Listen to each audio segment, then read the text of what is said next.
Welcome to the Determined Mom Show, the only marketing podcast dedicated to guiding mom CEOs into tranquility, wealth, and multiplying those precious moments. Right, today on the Determined Mom Show, we have Vickie Musni. She is a certified personality trainer. Welcome, Vickie. Thank you. Thanks for having me. Definitely. I love from our prior conversations, I love literally everything that you do. And I think that you have so much value to share with our audience today. So go ahead and get started. Tell us about yourself, like your background, your family dynamic, and how you got to be a personality trainer. Okay. The short story is everything kind of started at my wedding. My husband and I got married in 1996. We're just going to be celebrating 23 years coming up very, very soon. Wow. And at our wedding, people came up to us and said, that video that you guys had was the coolest thing we've ever seen. And in 1996, people didn't have phones that operated as cameras, and most people didn't have scanners, and he had just made a video because he had finished animation school. And anyhow, that snowballed into us starting to do videos for other people, and then eventually full videography. And we've essentially been in the wedding and event industry since 1996. And then in the process of that, my role in the company changed and evolved with our parenting stage. So when we were starting to grow our family, I took a big step back in the family business, and I had been coordinating weddings and he was doing video. We did a lot of collaborating and working together. And then I'm just busy, having kids, raising babies. We relocated from San Jose, California to Reno, Nevada, where we still live, in 2001. Our older kids were 5 months and 16 months when we moved. Okay.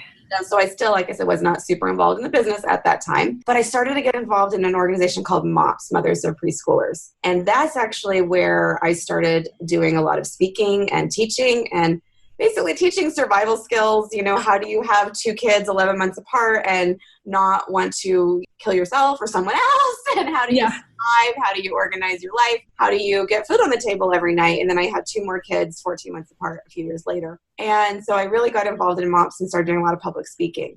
And then I said, you know what? I love public speaking. I miss teaching. I was a teacher in my past life before weddings. And maybe I want to do something more with that. So I signed up for a personality course that I just found online. And it was only 3 or 4 hours from where I lived. I drove to it and spent 3 days immersing myself in this professional speaking course that happened to be put on by the people that had developed the Wired That Way personality test system that I had taken before. So in my head, I was going for public speaking, but I was being immersed in personalities. Mm-hmm. And realizing that I needed to embrace my own personality in everything that I did. And then as a speaker, when I'm speaking to audiences, I had to understand that there are all 4 personality types in my audience. So I better be able to tailor my presentations to somehow speak to every personality type. Then I fell in love with personalities and said, I think I'm going to go back and do their certification to be a personality trainer. And I could maybe teach this to other people. In my head, thinking the parenting classes, the moms groups, the couples groups that I was doing. But when I was doing my advanced training for my certification, I had this aha moment that what if I started taking what I knew about personalities and putting it with what I was doing with my husband in our business? Because by that point, my kids were a little bit older and I was much more involved. This was like 2008.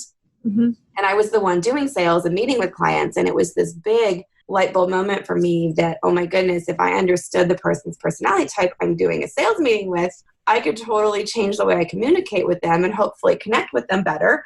And yes, sell them a bigger package, sell them some add-ons, maybe have a better relationship with them, learn how to serve them better, earn more referrals because I did an excellent job by meeting their unique needs. So then from there, I started getting asked to speak to little local wedding groups, and could you come teach this DJ group how to understand personality types and apply that to the brides that we work with?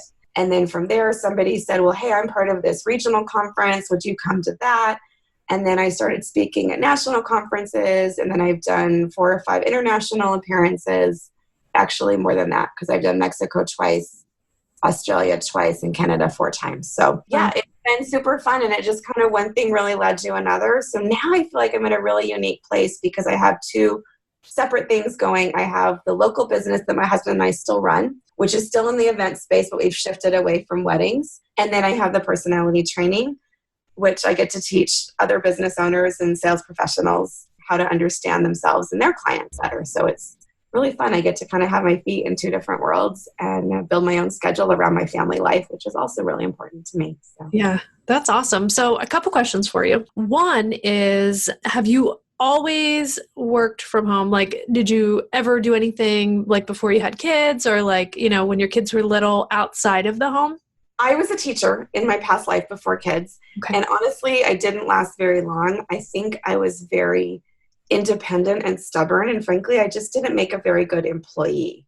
And I realized pretty early on that I liked jobs that gave me more independence and more flexibility. And I didn't want to be told, you have to use this curriculum and you have to have this lesson taught by this day. And there's just a lot that went on in the public school system that I didn't love. And so I left that after a few years and I took a job at my church working with youth. And that was a unique combination of things and kind of the beginning of being able to work from home. I know I'm dating myself and showing my age, but the internet was brand new at that time. And people were still figuring out like, what does working from home even look like? But I had this unique job where I was involved in putting on events for a large youth group and planning trips and field trips and camping trips and overnight things. And I could do a lot of that on my own time and my own schedule. Plus I had meetings that I had to be at and I was really learning to like that. And then as our wedding business changed and evolved, I didn't have the need to have an office because my husband and I were just doing things together. And then we would go to somebody's wedding and shoot video, or I was doing the coordinating and I would show up where their ceremony was. But when I was planning, I was on the phone or I was meeting them. So it didn't have a lot of that. And then when our kids were little and I wasn't as involved in the business, I did take strategic jobs that had an advantage to me. But I was also very picky and very selfish. So I wanted my kids to go to a certain preschool and it was out of our price range, but they offered me a job. So with the pay that I had and the tuition discount for being faculty, so I went back to teaching, even though I taught high school in my past life. Here I was teaching pre-K kinder, but I still had skills as a teacher that I could transfer. It wasn't my favorite age group, but I did it for a season because there were things that mattered to me for my kids and I could see the advantage. And then there was also a season where I just took private tutoring clients. So when my husband had a job outside the home during the day, I was home with the kids and I would leave a few evenings a week and do private tutoring in home for students. And so I was always hustling, always kind of finding that balance of what can I do that's going to work with my family life and fit, and yet not have to be a huge sacrifice. I was very much not wanting to let someone else control my schedule, and I didn't want to miss out. I wanted to be the mom that could go on field trips, even though my reality was I still had to work to help provide for the family. And I was okay with that, but I wanted to find a way where I could do both. Yeah. I think you are a great resource for us, especially like for me, like my kids are 8, 6, and 1, and you're basically like looking at myself in the future. Like I know that my business is going to evolve, and I love how you have evolved with your business over time. You just basically have everything that's come your way. You just basically have rolled with it and just like let it evolve into its own thing. And I think that's a really good point to make for the listeners, in that like what you're working on right now isn't what you're going to be working on in 2 years or 3 years or 4 years or 5 years, or 10 years, It doesn't have to be. Yeah, exactly. It doesn't have to be. And I think you're amazing testament to that. And I appreciate you being here, because just that alone, she's going to share a whole bunch of really other valuable stuff with us. But even just that point alone, and just seeing you where you are, your kids are almost all teenagers, right? Yeah, I'm like a decade past you. My kids right now are 12, 13, 18, and 19. Yeah, so you're like literally like exactly. School. Yeah. Yep. One starting high school and 2 figuring out how they're going to be grown-ups. Yeah. Yeah. We'll see how that goes. That's always the fun part. Do what you can when they're little, and you hope that you gave them what they need, but your job as a parent is to work yourself out of a job. Yeah. My daughter's moving to New York in September. Yeah. That's big. That's a big change. We live in Reno, Nevada, so that's 2,600 miles. Yes, I've looked it up. Yeah. It's big, but she's a lot like me. She's got to go have an adventure, and she's going to go make her own way. Yeah. And that means you did it right. Yeah. So good job. So, but yes, but I guess that's my point is for every life stage, your job, your business can, and I would say probably even should look different. Because I have no problems with working moms. Like I think I was raised by a stay-at-home mom, but I haven't been a full-time traditional stay-at-home mom very much of my parenting years. And I've just had to find a way to say, you know what? It's okay. Yeah. I love working and I love contributing to my family's bottom line. And I'm very much okay with that. But I also love my kids and I love being a mom. So I want to find a way that allows me to do both of those things. Yeah. When I see an opportunity for a possible direction for my business, it is a combination of asking myself, do I love this? Do I want to spend time pursuing this? Yeah. And if so, how can I make this work for my family so that I'm not sacrificing more than I want to? Like, yes, there's a little bit of compromise. You can't be two places at once. And there's times when you have to make hard choices, but I'm not willing to sacrifice. Like, that's why I don't do weddings anymore on a regular basis. We were doing 40 to 50 weddings a year at one point, and now I won't do more than 2. We've shifted our focus. I have a totally different business model because I realize my kids are growing up and they're going to move out. And some days it sounds like a good thing, and some days it, sounds like not so good. And I want time with them. So we found ways to make it work.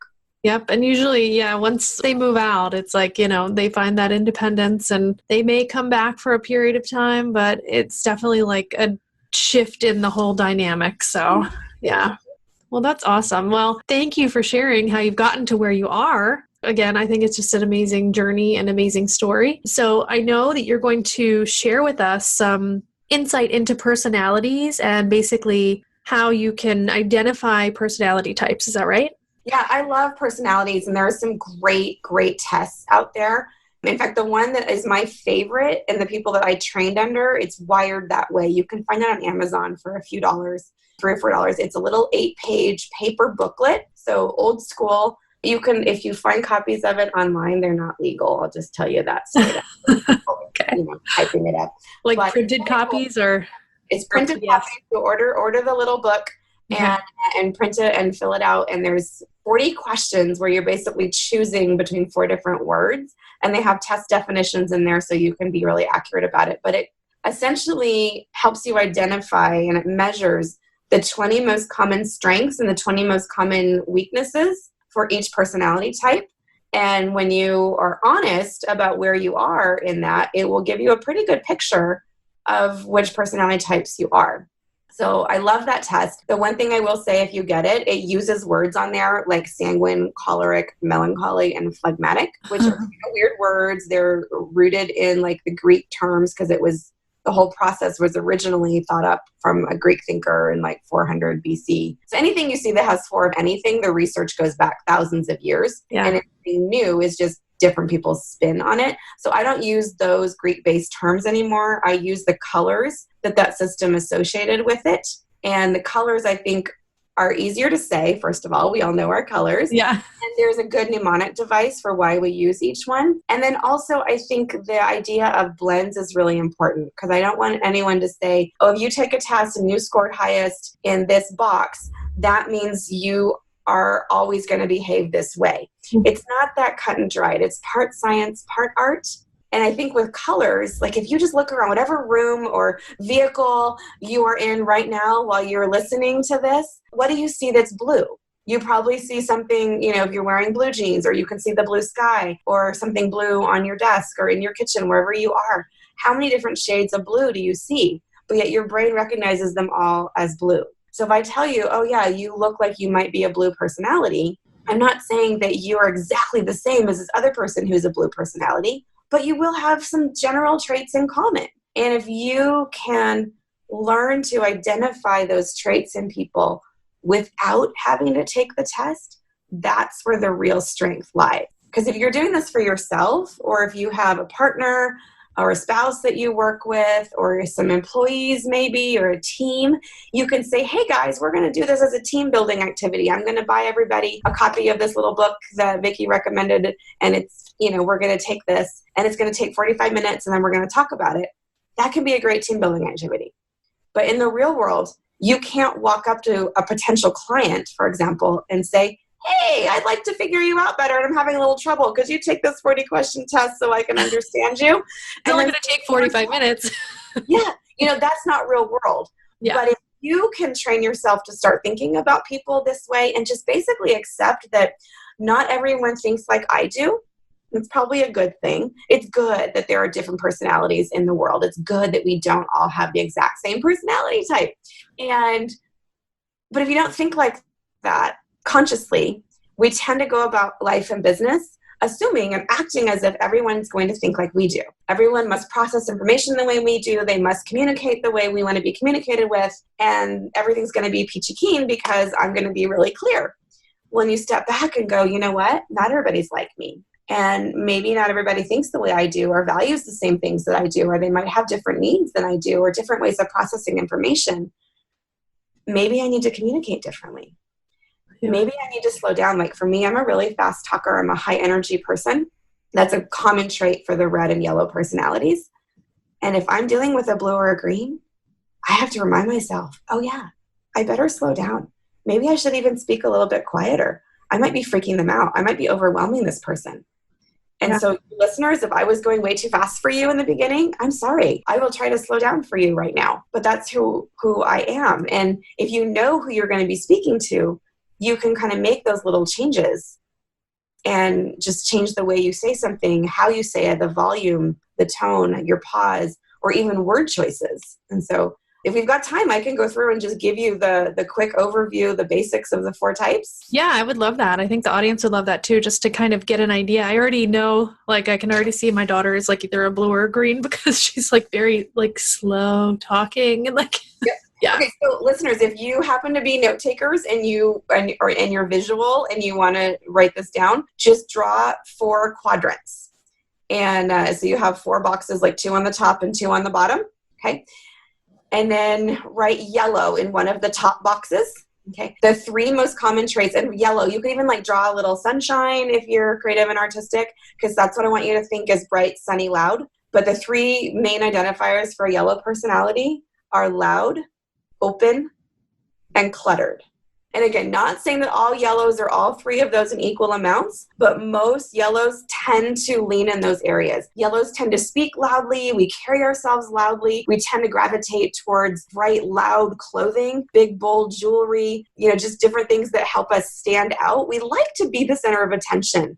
We tell our stories loudly. We're really open with what we share and who we share it with. I mean, I literally have friends that I have made that I am still in contact with that I've met in the grocery store or because we sat next to each other on an airplane. One of my biggest paid events was because of a friendship with someone I met on an airplane. That's funny. So, yellows can do that. We just start talking to strangers and we're okay with that. And then we tend to be cluttered, both in our reality. Like if you could only see my desk right now, a lot of personalities would freak out like that because everything is out. I don't even have drawers built into my desk because I need stuff out. If I put it away, it's like out of sight, out of mind. Yellows tend to be like piles, not files people. And it works for us, but our cars are cluttered, our purses are cluttered, or that's a struggle for a lot of yellows. But if you see someone and they've got that big giant purse and they're pulling out all of these receipts and papers and the program from the event they went to last week, that might be a sign they could be a yellow, especially if they've got any of the other traits, like they speak loudly, or they've got the loud clothing, or they're just really talkative and telling their stories really openly. If you see a combination of 2 or more of those traits, probably a yellow personality, or at least someone who is half yellow.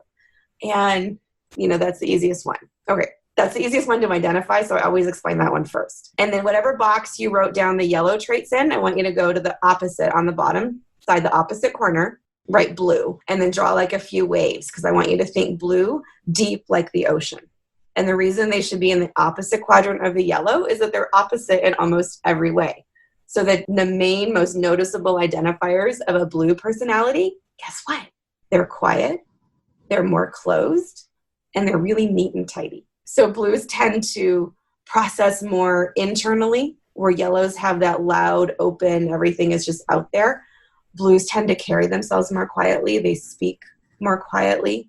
They think before they speak, typically, not always something that yellows do. And they tend to want to know someone a lot longer before they feel comfortable sharing personal information. Blues can make very loyal friends and very loyal employees. But again, it takes a little longer for them to want to let you into their bubble. That you have to earn their trust and the right to have access to that personal information in a way that yellows don't necessarily have the same screening tools for who they share with right away until they've gotten hurt. And that's a different conversation. But yeah, so, and then the open versus closed is a lot of the sharing information. And then the neat and tidy, you know that phrase, a place for everything and everything in its place? Mm-hmm. That phrase was created by blues for yellows because we're the ones that need that. And our blue counterparts, tend to need that. And a lot of times because opposites do attract, that's true. A lot of people end up in relationships and marriages with an opposite personality type. Yeah. And so then you're like, oh, I've got this loud, noisy, cluttered person trying to make a life or run a business with a blue. And if you're not conscious of that, you can have conflict. Once you're aware of it, you can actually learn strategies to use that other person's strengths to complement your weaknesses because they can balance each other nicely, but you have to be able to handle it in a positive way. So, okay, that's the first two, yellow and blue. So you've got bright, sunny, loud, and then you've got deep like the ocean. So then the other open box on the top, put red and draw like a little flame or a fire because red is everything you would think about with a fiery red personality. So one of the things is high energy. That should be one of your first words that you write down. Reds have an energy, like you can feel it when they enter a room. There's just a presence about them. And they're usually very busy, very active. They have trouble sitting still. They're always on the go, always, getting a lot done. So that is one of them. Another one is the hand gestures. And I know you all can't see me, but if you could right now, I'm talking with my hands and you'll hear some of the things I demonstrate, but reds tend to do like the fist pounding a lot when we're thinking. And some people that aren't reds take those kind of gestures, the pointing and the arms crossed, as if we're angry. And it's not always the case. Sometimes that's just how reds think. Yeah. Like this is my default thinking position is my hands on my hips. It doesn't mean I'm upset. It just means I'm deep in thought. But as a red, that can be misunderstood by other personality types and something really important we need to be aware of because we can't assume that other people know, that they're just a red personality. They're not really upset. Yeah. We're going to come across as angry and upset when we don't want to. Yeah. When I'm coaching speech clients, for example, some reds, I have to tell them, hey, you need to smile more because your audience is going to think that that's a scowl. I know you're just thinking and that's what reds look like, but you've got to train yourself to smile because they're going to see these, bold gestures and you thinking and feel like they're in trouble or that you're upset. And so something to be aware of. But if you're looking just at someone and trying to identify, that's often one that you can visually see and experience and go, oh, maybe they're a red. That's awesome. The other one is a little harder to pinpoint, but it has to do with their focus. Reds tend to be very practical and sensible. They want to be efficient with everything. So yellows tend to value fun and high energy and being in the spotlight. Blues tend to value perfection and order. Reds value efficiency. So they make their decisions based on what is going to get to the end goal in the quickest way possible. The end of a day for a red was about how much they got done off their to-do list. That really matters to them. They tend to be very good at goal setting and achieving things. That's how they measure success. And so there a lot of times the traits we expect from a leader or a boss, but I have worked with business owners of all four personality types that have successful businesses. So it's not about I need to change and become this personality. It's just about whatever personality type you are, becoming the best version of yourself. That's okay, awesome. Taking notes, you should have one more blank spot on the bottom, right? Below the yellow and next to the blue. And that's the greens. And I save the greens to the last because they're the hardest to identify sometimes. Yellows tend to be that extremely loud and high activity and volume level, and blues tend to be extremely quiet and extremely orderly and extremely neat, and reds tend to be extremely high energy and extremely driven and extremely active, and greens tend to not be extremely anything. So your first identifier for a green is process of elimination. Sometimes you can't tell Or they can also look like a chameleon is a good example, and chameleons are green. So green gives you two visuals. Green, I want you to think peaceful green meadows, like green grass, but also think about those little lizards that start off green and then they can become a different color based on their surroundings. Green personalities can do that. They can take on the traits of the other color personality types for a little while, and then eventually they'll kind of retreat back to what's comfortable. But they can act yellow or act red or act blue for a certain amount of time based on what a situation calls for. So that could either be based on the other personalities that are in a room or in a conversation or on a team, or it could be just what you need in a situation, like there was an emergency and someone's got to do something. And generally speaking, though, greens are good in emergencies because they'll make you feel better. But you'll also kind of want to have a red around an emergency, because if somebody really does need to call 911 or use a fire extinguisher, actually make a decision, reds are going to tend to do that more quickly. But greens will make you feel better. They'll listen to you while you cry. They'll put their arm around you and just console you, because they are very comforting. And that's the second one if you're taking notes. Comfort is a big one for greens. They like to be comfortable, and they tend to be good at making other people feel comfortable. They often end up in roles or businesses that have caregiving as a part of it. Like when I've done teacher trainings or counselor trainings or nurse trainings, there are typically a very high percentage of greens in the room because they tend to gravitate towards those. But I meet them in all industries. I've met green engineers and green accountants and green DJs. And I work a lot in the event world, I said, and so you can be successful as long as you know yourself and you learn to be true to who you are. And then the last one is that cool, calm, and collective. It's one of my most favorite traits about greens, is that they are the peacemakers naturally. And I think there's a reason why opposites attract. Like I'm very high red. I'm high red, high yellow. I'm almost a 50-50 split of red and yellow. My husband is a green. So he brings a really great balance to our relationship and can calm me down when I need it. And sometimes I can help him get his energy level up when we need to go do something. He can sponge a little of my red, yellow energy from me. But a lot of times I need him to calm me down. Or there's client situations where he'll just say, you know what? I think you're a little keyed up right now. Maybe I should go try to smooth this over. And as a personality trainer and a business owner, I'm like, you know what? You're right. I might say something I would regret right now. I don't know if I have the self-discipline to be that controlled, and you are a natural peacemaker, so I'm going to let you go handle this one. And I'm really grateful to have that in our family business, that my counterpart has opposite traits to me. So I know that was a lot to throw at you in a fairly short amount of time, but hopefully that made sense and gave you some basics. And if you're listening, I hope you can kind of start to see yourself in one or two of those boxes. Yeah.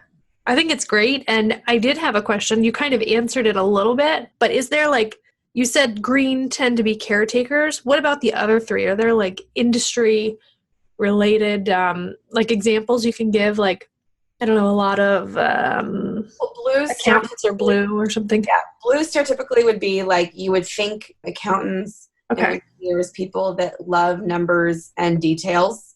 A lot of reds do tend to become entrepreneurs because they like being the boss. Yellows, I see a lot of yellows working in the entertainment, in the event industry. Yellows get into things like party planning and DJing and things because they're fun jobs, Mm-hmm. But again, you can be in any different industry and still find ways to be successful given your personality. The goal is not to become a different personality. It's to understand yours and then learn what those strengths and weaknesses are and train yourself to move beyond your weaknesses, to really work on those areas of personal growth, and then focus on living in those strengths. And then eventually then learning what I call learned skills, which is picking up the strengths of the other personalities that don't come naturally to you and saying, oh, I'm not naturally good at this. I need to work on this. And and hopefully, growing and continuing to mature. So not that you're trying to change your personality, but that you're trying to learn things that may not come naturally to you. That's awesome. And I think definitely using those for client relations. It may be harder, like for my business in particular, like I don't typically meet my clients in person.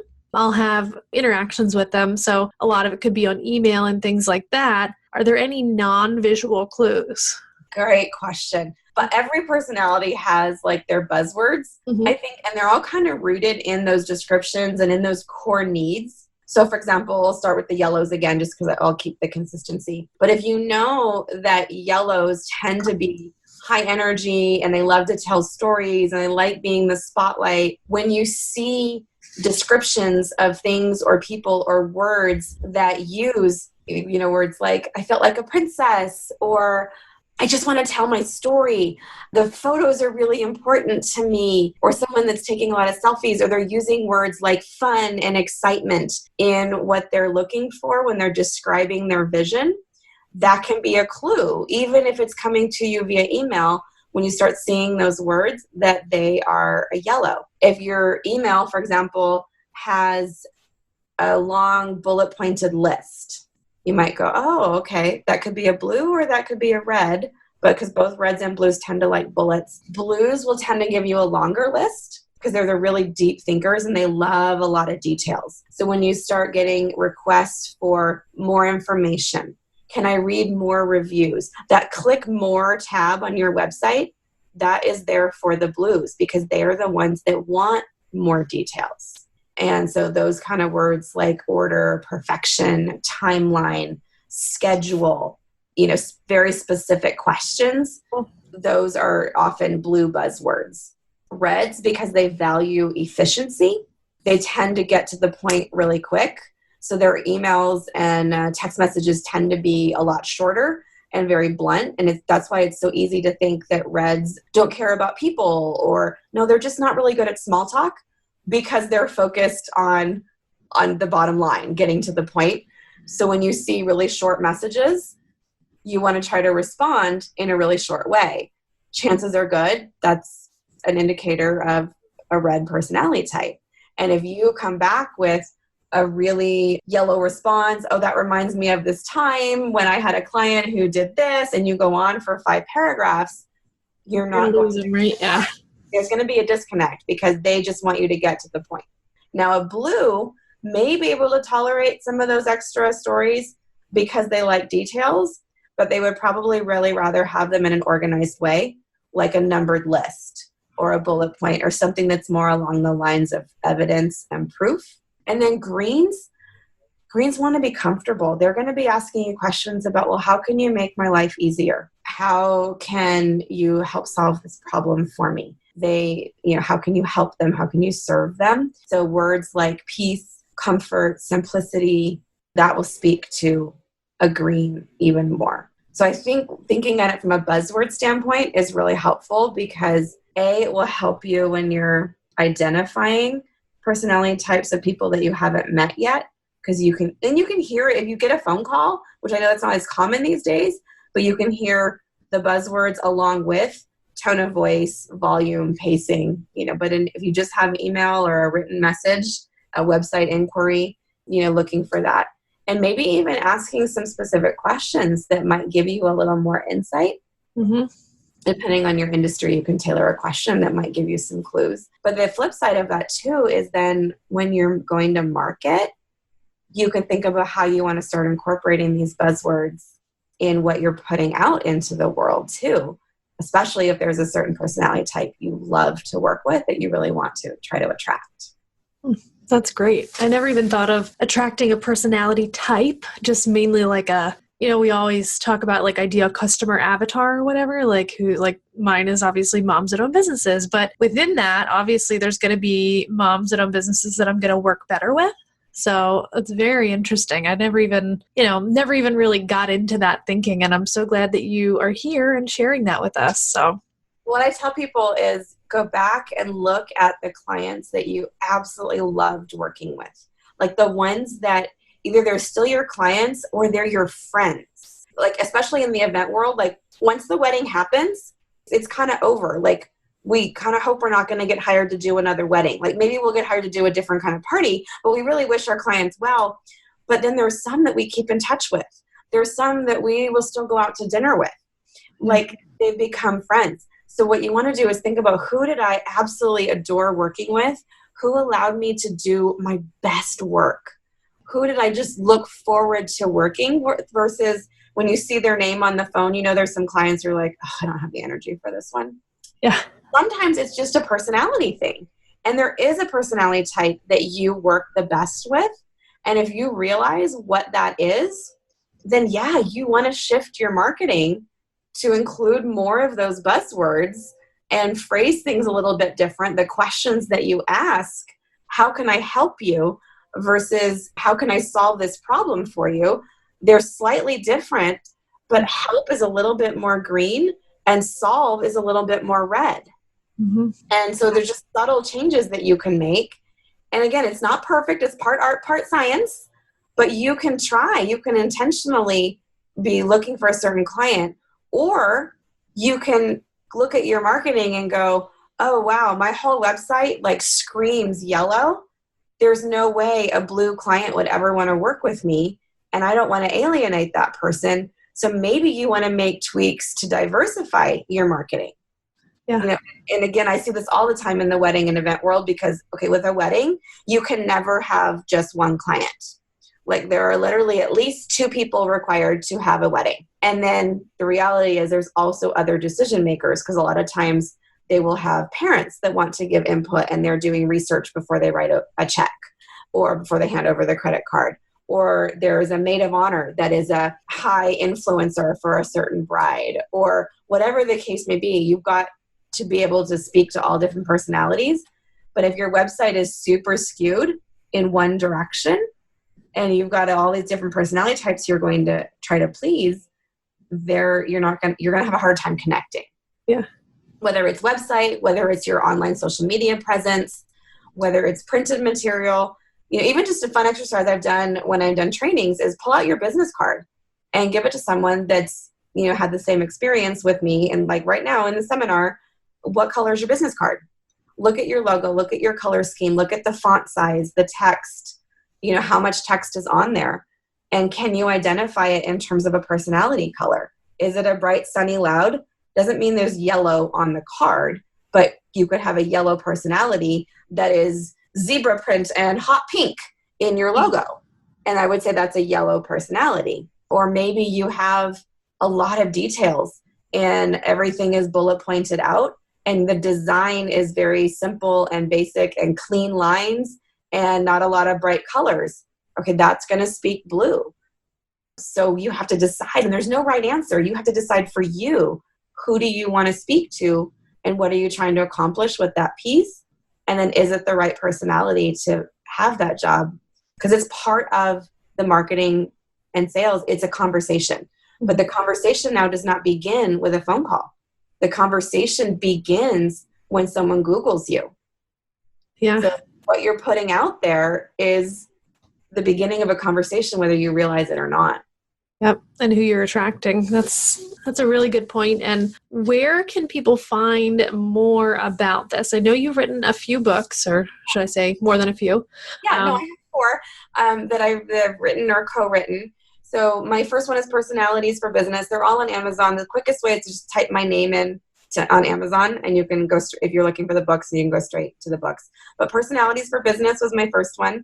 And then my brother and I co-wrote Personalities for Educators. I mentioned I was a teacher, and he still is and has a master's degree in education, so I brought him in for that project.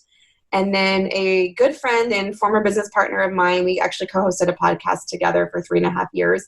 We co-wrote a book called Creating Connections, which is my only one that's not directly personalities related. It's 31 short chapters with like an action challenge. So 31 days to growing stronger and deeper relationships with people in your business world is kind of the concept about that. And then my newest one is called Color Me Smart. And SMART is my acronym for sales, marketing, abilities, relationships, and teams. And we take a look at 5 of those areas of business and how understanding personality types can help you. And then with that one, I've actually got a download for each of those 5 sections. And how about I share the marketing one with your audience? Would that be okay? That would be awesome. I'll give you a link. Really love that. You can put that in your show notes for them. Yeah. Make the marketing one available, since that's what we talked about kind of the most today. was, and then you can go through with this download and kind of do a little self-assessment of your website. It'll give you things to look for, and then you can kind of rate, okay, do I have yellow? Do I have red? Do I have blue? Do I have green? Is this in line with what my goals are? But just start with, what does my current website say about me? And then you can decide, yeah, maybe I want to tweak my color scheme a little bit, or maybe I need to add more photos, or maybe I need to add a few more reviews because there's not enough details for those blue clients. Or maybe my buttons aren't easy to find. And if I know that greens need things to be simple and easy for them, maybe it's not simple. Maybe it's inefficient. Maybe I have too many clicks to get to a certain place, and my red clients or potential clients are going to be frustrated because they want to get there quicker. Maybe I need a customized landing page to meet the needs of those red clients and make it super efficient. So that'll help you kind of figure out what are the tweaks that you could make. That's amazing. All of those tips and tools, I can definitely see everybody is going to start implementing them right away. Everybody's going to go to their website right after this. I hope so. Yeah. You know, I love talking about this, and it's fun, and I could talk about it, and I do talk about it for hours. I do 4-hour workshops, 8-hour workshops. I don't blog as often as I used to, but there are several articles on my website, so you can go to vickiemusni.com and find some free information there. But my hope is always, whether you've spent a half an hour with me or a whole day with me, is that you have something that will affect you positively in the future. I don't want to just change this 30 minutes. I want to change the way you think about yourself and your business and your clients for the rest of your life. Yeah. And I hope that, I know we just scratched the surface, but I hope that I at least gave you some tangible tips today, and that little freebie download is helpful to you. Because I don't want anyone to ever leave, whether it was a podcast you heard me on or a seminar that you attended. I don't want anyone to leave going, that was a nice infomercial, but I can't actually do anything unless I buy the book or buy the course or, hire her for a training. No, I want you to be able to have something today.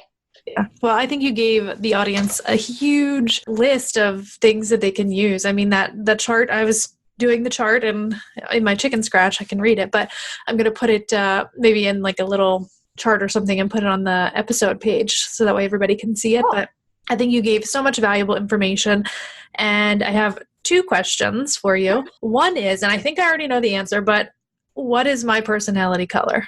Your personality? I'm definitely, from my very first interactions with you, I knew you were pretty high blue. Mm-hmm. And then the more we spent time together, I'm feeling the green side as well. Yeah. So that's a very strong combination. And I probably should have said this earlier.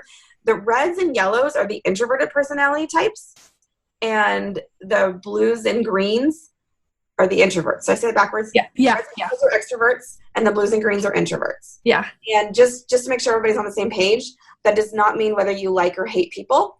That means where you get your energy from. So reds and yellows get energy from being around people, and blues and greens get energy from being by themselves or with one other person.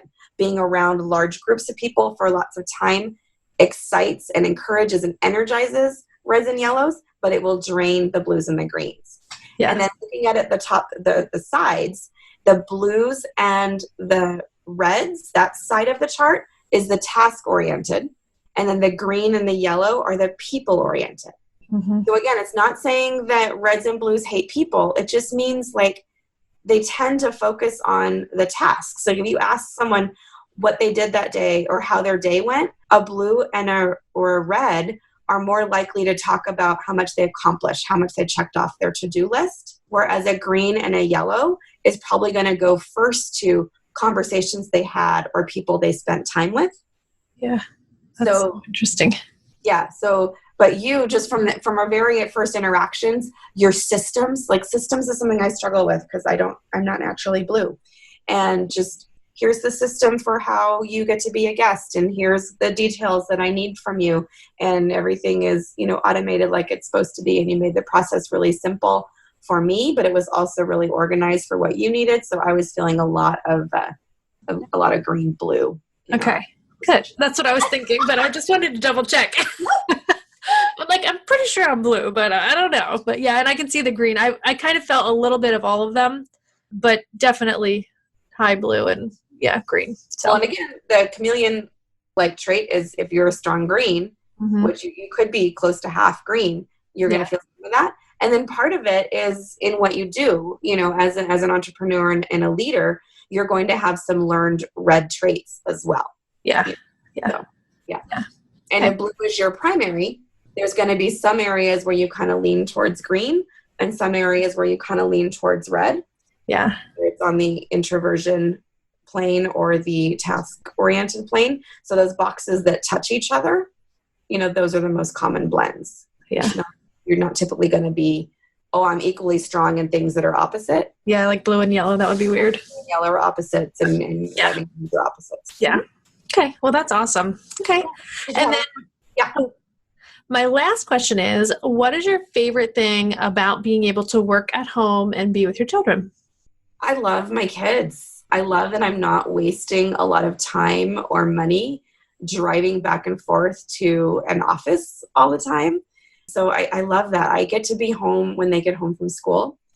And sometimes, especially now that they're older, I can go down, meet them, have a little snack with them, whatever. And then it's like, okay, guys, it's time for you to start your homework. I've got an article I need to write or a podcast I need to edit or something I need to do. And depending on what it is, sometimes I'm recording right now in my office that is in a corner of my bedroom, and they'll come grab their book that they have to read and they'll sit next to me while I'm typing something or responding to emails, and they'll do their homework next to me. Yeah. And I love that. I love that I have the flexibility. And if, they're a little past it now, but until a couple years ago, they would still ask me to go on field trips with them. Yeah. And I could just not schedule appointments with them that day and go along and make it happen. But I am and this is the red of me, I'm very much a control freak when it comes to my own schedule. I like that about myself. And I get to be the one to take them to stupid stuff like the dentist, you know? And, but that's the fun stuff, right? Yeah. Yeah. It's going to frozen yogurt after they get their braces tightened and that kind of stuff. And I get to be around for that. And yes, sometimes it means that there are some late nights when I can hear them downstairs watching TV and I'm still finishing something. Mm-hmm. But it also means I can throw a load of laundry in while I'm at work. Yeah. And some things that I have to do can be getting done while I'm working. So, but I know other people, and it's a lot of it's personality, that they need the separation. Mm-hmm. They want to go to work and they want to have the little office or the shared working space because they don't want to know that there's a pile of laundry on the other side of that wall. Yeah. Or, they don't want to go downstairs and get their cup of coffee and realize that the sink is full of dishes because that would stress them out. Yeah. And, hey, if you're that mom that loves the shared working space outside of your home, then do it. If that is what works for you, then do it. For me, though, working at home has been a good thing because I know that I'm not spending dollars to maintain an office that I'm not in. And I know I'm not there. I'm not at some random office when my kids get home from school. I get to be here. Yeah. Well, that's awesome. Awesome. Well, thank you so much, Vickie, for all of your wisdom, all of the amazing insight that you provided to us. Definitely go to Amazon, check out Vickie's books. She's going to also be giving away a freebie, so that's going to be in the show notes, the link to that, and I'll also link to all of your books as well. What is the best place for people to find you? If you want to follow me, I live on Facebook more. I do try to Instagram. They're both a very interesting hybrid. My personal profile on Facebook and my personal profile on Instagram are an interesting mix of business and family. So Instagram, you can just follow me. Here's my deal with Facebook. If you want to become a friend, you need to be friendly. Meaning if you don't send me a friend request with a message, like introducing yourself, telling me how you met or why you want to connect, I'm not going to respond. If you just want to lurk and follow, then you can see my public post, or you can go to my business page and you can like and follow that.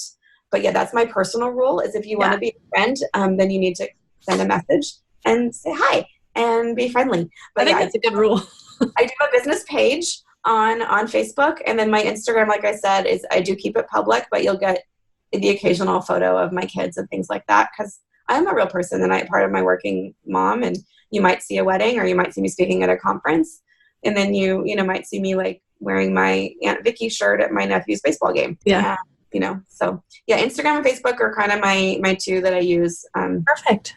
Awesome. Well, that is awesome. And do you do like private coaching sessions, or do you do like business coaching sessions? Yep. You have options. You can contact me directly, and we can either set up some, if it's individual coaching over Zoom, we can do. Otherwise, if you have like a staff or a team, it's probably most efficient to bring me out and have me train the whole group at once. Okay, And that's great. I love doing that. That's probably my favorite. I speak at conferences, but I love getting to train a whole staff because I feel like I can make the biggest impact. Instead of working with just the business owner who attends the conference and then hope they can go back and translate everything, I can actually have you guys do small group activities, and you'll understand how your team works together. And then people can start talking about their clients in the color system, and everybody's on the same page about what that means because you've all had this shared experience. So I love doing that. I can see that being such a big value for corporations and companies with a team, like a bigger team. I think that would be huge in order to know how they can work together. So that's great. Like between 5 and 20 employees, that's my favorite niche. Okay, perfect. Awesome. So you can find Vickie on Facebook. I'll have the links in the show notes. Buy her books, book her for your own coaching to learn more about yourself and how you can work more efficiently. And then you can also reach out to her for some team training. So thank you so much for being on the show, Vickie. We appreciate everything that you've provided and shared for us tremendously. Thank you. And thank you everyone for listening. All right. Bye. This episode of the Determined Mom Show is brought to you by Online Marketing for Moms, the only marketing membership created especially to teach mom business owners SEO and many other marketing tools, systems, and strategies. Join today at onlinemarketingformoms.com. Use code PODCAST to get 20% off of your monthly or annual membership.